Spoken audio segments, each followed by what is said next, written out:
اکرم صلی اللہ تعالی وسلم سے صحیح احادیث میں اور سنت متواترہ میں رجب کے بارے میں یہی ایک بات منقول ہے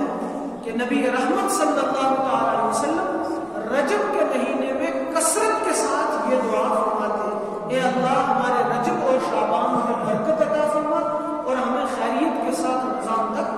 پہنچا۔ عربی الفاظ میں اللہم بارک لنا فی رجب و شعبان وبلغنا رمضان۔ اس کے علاوہ وقت نہیں ہے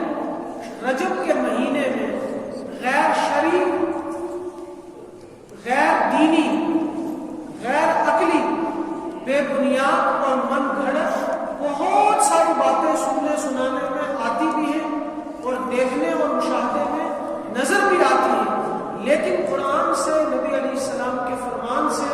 اور رحمت دو عالم صلی اللہ تعالی وسلم کی سیرت اور سنت سے ان میں سے کچھ بھی ثابت نہیں ہے۔ بس ایک بات جو ثابت ہے وہ اس مہینے میں کثرت کے ساتھ دعا کرنا منظور ہے۔ باقی آپ روزہ رکھنا چاہیں تو خوب رکھیں، کوئی ممانعت نہیں ہے، لیکن مسئلہ ذہن میں رہے کہ اس مہینے کی کسی تاریخ کو روزے کے لیے متعین اور مخصوص کر لینا منع ہے۔ وہ منع اس لیے ہے چونکہ شریعت نے مخصوص نہیں کی۔ آپ 10 کو رکھیں، 20 کو رکھیں، 25 کو رکھیں، 27 کو رکھیں، 28 کو رکھیں، پورا مہینہ رجب کا روزہ رکھیں، ممانعت نہیں ہے، لیکن اسپیشلی ایک دن